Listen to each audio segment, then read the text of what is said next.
Hello hello hello hello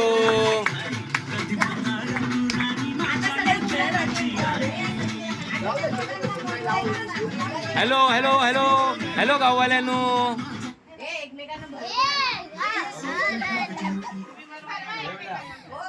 बघा आम्ही आमच्या मावशीकडे आलेलो आहोत.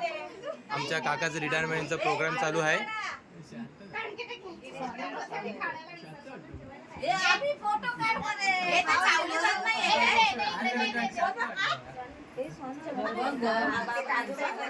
आमच्या काकांचा रिटायरमेंटचा प्रोग्राम आहे. अरे बाळू भरवताना तू घेऊन